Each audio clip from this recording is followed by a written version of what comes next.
Assalamualaikum warahmatullahi wabarakatuh. Perkenalkan, nama saya Syahat Alam Aliadin Altaf dengan nomor NPM 70242101137.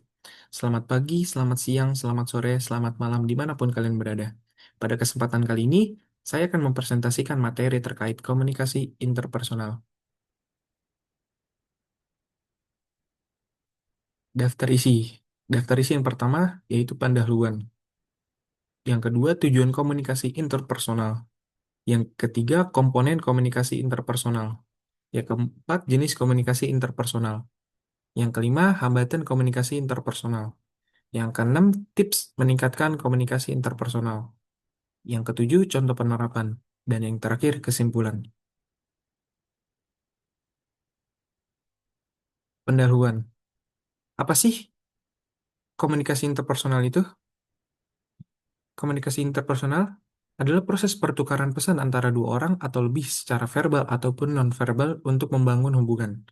Keterampilan ini penting dalam kehidupan sehari-hari, mulai dari interaksi personal hingga profesional. Komunikasi yang efektif membutuhkan pemahaman, empati, dan kemampuan mendengarkan yang aktif. Namun, hambatan seperti ini, hambatan seperti perbedaan budaya, bahasa, atau emosi yang sering mengganggu prosesnya. Dengan menguasai komunikasi interpersonal, kita dapat mempererat hubungan, menyelesaikan konflik, dan bekerja sama supaya menjadi lebih produktif. Presentasi ini akan membahas cara mengembangkan keterampilan komunikasi yang lebih baik. Untuk ciri-cirinya, bersifat yang pertama bersifat dinamis, yaitu proses komunikasi terus berkembang dan berubah sesuai interaksi. Pesan dapat disesuaikan berdasarkan respon lawan bicara. Yang kedua, melibatkan umpan balik atau feedback. Adanya timbal balik antara pengirim dan penerima pesan, memungkinkan klarifikasi dan penyesuaian pesan.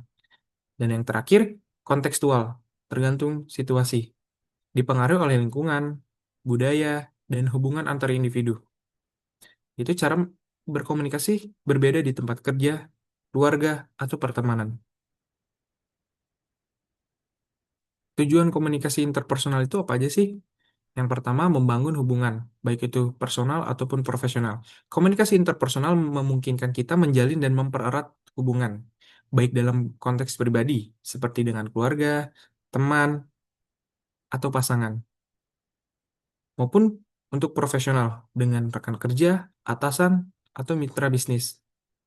Melalui komunikasi yang terbuka dan konsisten, kepercayaan dan kedekatan emosional dapat tumbuh menjadi fondasi dalam membentuk relasi yang sehat dan produktif. Contoh yang kedua, berbagi informasi dan ide. Salah satu fungsi utama komunikasi interpersonal adalah untuk menyampaikan informasi, pikiran, gagasan, atau pandangan antara satu individu dengan individu lainnya. Ini sangat penting dalam lingkungan kerja, pendidikan, maupun kehidupan sosial sehari-hari, karena komunikasi yang jelas membantu menghindari kesalahpahaman dan mendukung kerjasama supaya lebih efektif. Yang ketiga, mempengaruhi orang lain. Komunikasi interpersonal juga digunakan untuk mempengaruhi sikap, pandangan, atau perilaku orang lain secara persuasif. Misalnya, seorang pemimpin yang meyakinkan timnya untuk menerima visi baru, atau seorang teman yang memberi saran agar orang lain mengambil keputusan tertentu. Kemampuan mempengaruhi dengan cara yang positif dan etis merupakan bagian penting dari keterampilan komunikasi interpersonal. Yang keempat, menyelesaikan konflik. Ketika terjadi perbedaan pendapat atau kepentingan, komunikasi interpersonal menjadi alat utama untuk menyelesaikan konflik.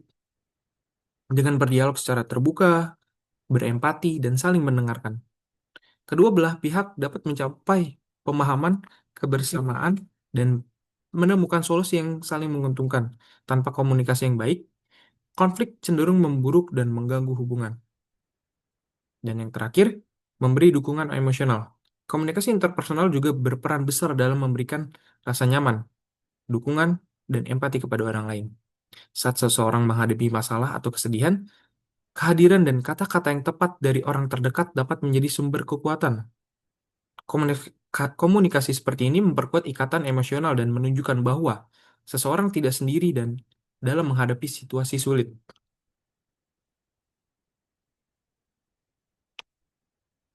Komponen komunikasi interpersonal. Yang pertama, pengirim atau sender, penyampai pesan. merupakan orang yang memulai proses komunikasi dengan merancang dan mengirim pesan. Pengirim harus memastikan pesan yang disampaikan dengan jelas agar dapat dipahami oleh penerima. Yang kedua, pesan atau message, yaitu konten yang dikirim, berisi atau makna yang ingin disampaikan oleh pengirim. Pesan bisa berbentuk kata-kata, tulisan, isyarat, atau ekspresi wajah. Lalu yang ketiga, saluran atau channel, seperti media, lisan, tulisan, dan lain-lainnya.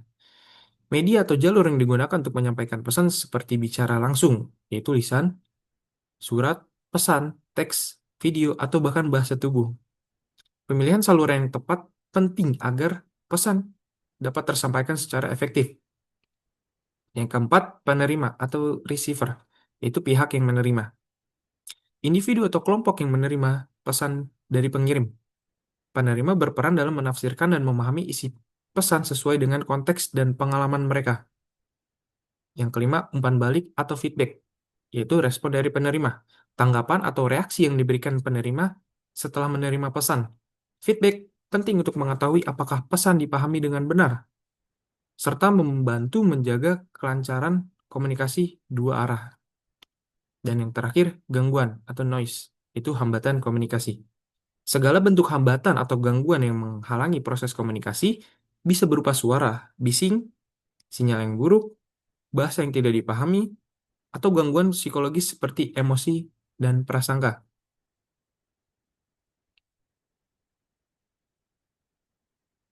Yang selanjutnya, jenis komunikasi interpersonal,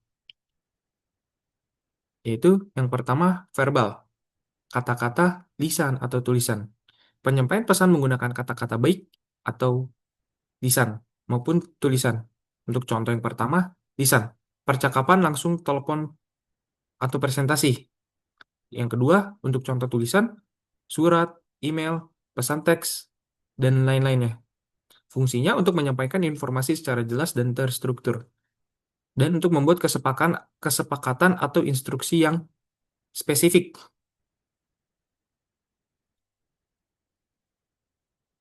Yang kedua, nonverbal. Bahasa tubuh atau gestur atau ekspresi wajah. Penyampaian pesan tanpa kata-kata melalui bahasa tubuh, ekspresi wajah, intonasi suara, kontak mata, atau jarak fisik. Untuk contoh yang pertama, melipat tangan bisa diartikan sebagai sikap defensif. Menghela napas menunjukkan kelelahan atau frustasi. Fungsinya, memperkuat atau bertentangan dengan pesan verbal. Dan fungsi yang kedua, menunjukkan emosi dan sikap yang tidak terucap.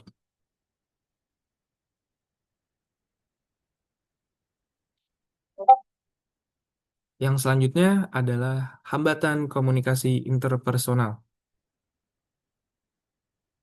Hambatan yang pertama, psikologis, prasangka, emosi, atau stres. Pesan dampak dari hambatan psikologis yaitu pesan tidak tersampaikan dengan baik karena kondisi mental yang tidak stabil. Hambatan yang kedua yaitu budaya, seperti itu norma sosial. Misalnya di budaya tertentu, kontak mata dianggap tidak sopan. Yang kedua, nilai yang berbeda, yaitu prioritas atau keyakinan yang bertentangan. Yang ketiga, kebiasaan komunikasi. Misalnya, budaya langsung dan tidak langsung. Dampaknya salah paham karena perbedaan interpretasi pesan. Untuk hambatan yang ketiga, bahasa. Perbedaan kosakata atau aksen yang dapat berdampak informasi tidak sampai atau disalah tafsirkan. Yang keempat, hambatan teknis seperti gangguan sinyal dan jarak.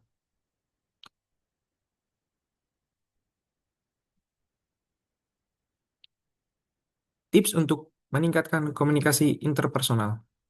Yang pertama, jadilah pendengar aktif. Apa itu pendengar yang aktif? Itu fokus sepenuhnya pada pembicara, bukan hanya mendengar, tapi memahami. Untuk langkah-langkahnya, Anda bisa yang pertama melakukan kontak mata. Yang kedua, anggukan kepala sebagai tanda mengerti. Yang ketiga, hindari memotong pembicara. Yang keempat, ulangi poin penting untuk memastikan pemahaman. Manfaatnya, lawan bicara merasa dihargai. Untuk yang kedua, gunakan bahasa yang jelas dan sederhana. Contoh penerapannya, hindari jargon teknis saat berbicara dengan awam. Susun kalimat singkat dan padat. Gunakan analogi untuk penjelasan kompleks. Yang perlu dihindari, kalimat yang berbelit-belit, dan asumsi bahwa lawan bicara sudah paham. Manfaatnya, pesan lebih mudah dipahami, serta komunikasi lebih efisien. Yang ketiga, perhatikan bahasa tubuh dan ekspresi. Yang perlu diperhatikan, pertama ada postur tubuh yang terbuka dan yang tertutup. Yang kedua, ekspresi wajah, tersenyum, cemberut, kesal, bete, atau alis yang berkerut. Contoh ketiga, gestur tangan, tangan yang terbuka, atau tangan yang menyilang.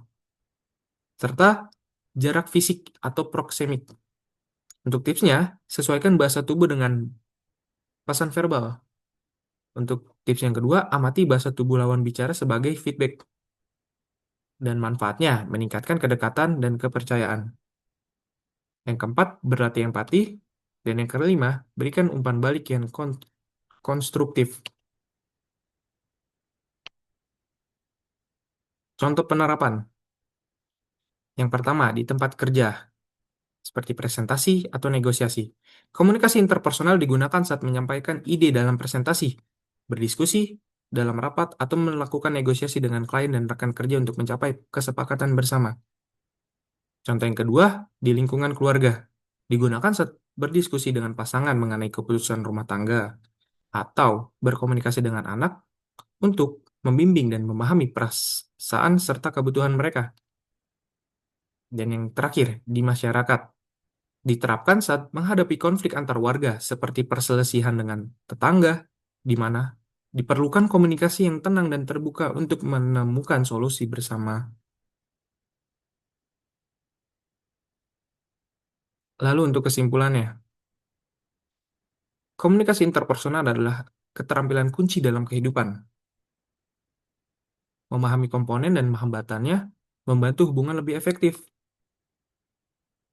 Latihan terus-menerus meningkatkan kemampuan komunikasi.